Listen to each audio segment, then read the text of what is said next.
wounded warrior. Okay. I have a really close personal friend of mine. I served alongside him for a few years, and he medically retired probably 5, 6 years before I did. And he was a representative for Wounded Warrior up in the Utica area, Utica, New York. And he did that for about 6 months, and he just said, "Fuck it." He's like, "This is just full of bullshit. I'm not doing it. I'm not gonna have my name associated with that bullshit." And I'm like, "Okay." And he was done with them. I'm going to go to share this tab instead and pull up the Wounded Warriors thing. Now, one of the biggest problems that organizations have is one of our personal favorites, mission creep. And it looks like Wounded Warrior lost sight of it, what it was doing, and became all singing and all dancing. Well, don't they have like an incredibly huge budget? We'll get to the budgets in just a minute, but look at the number of things that they do for veterans. Look, it's nice that they try to do all of these things. Okay.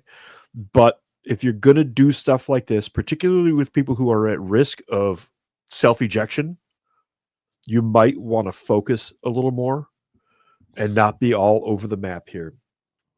Adaptive sports, alumni connection, benefit services, community partners, family support, financial readiness, government affairs, independence program, international support, mental wellness, WWP support groups, physical health and wellness project, Odyssey Soldier Ride, Warrior Care Network, Warriors to Work, WWP Resource Center, and WWP Talk. That's huge. That's a huge. So what do you do? I look at this list and I don't know what you do. Honestly. Yeah. What do you really do?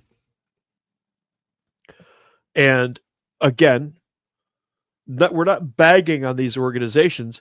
I'm giving my assessment as a veteran of these organizations as we look at them and saying, what are you focused on?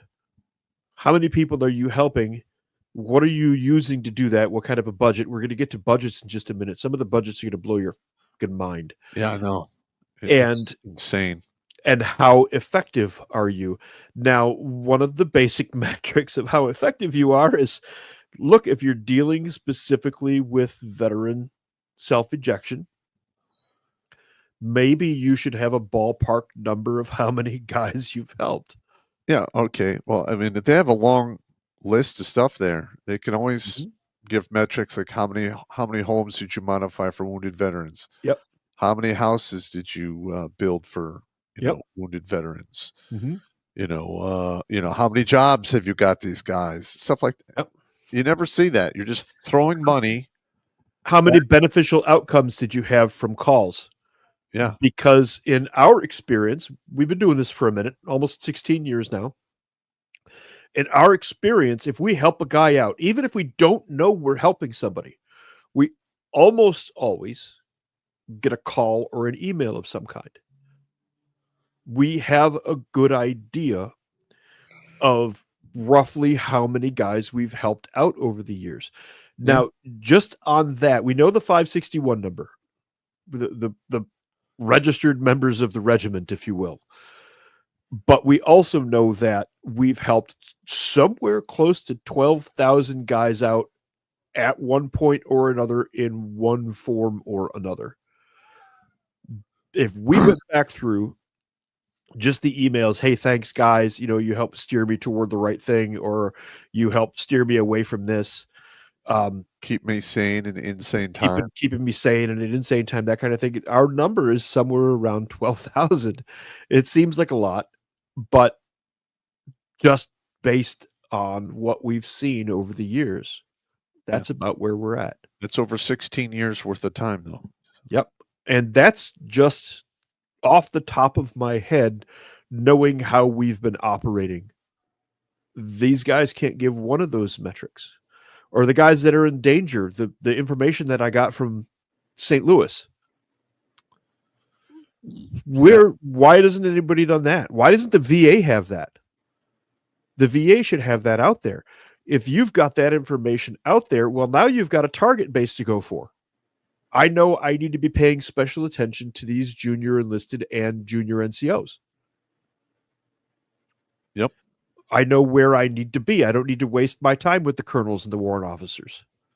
Or the senior enlisted. Or the senior enlisteds. They're fine. Well, most of the time, the senior enlisted have already been through the meat grinder. Yes, and if they've made it that far, they're deal. usually pretty good to go. Watch Grunt Speak live every Tuesday and Thursday at 8 p.m. Eastern. And if you want to join Pop for Supporter Sundays, go to redonkulous.com/donate and make a monthly pledge. A link is in the Meat Gazer box.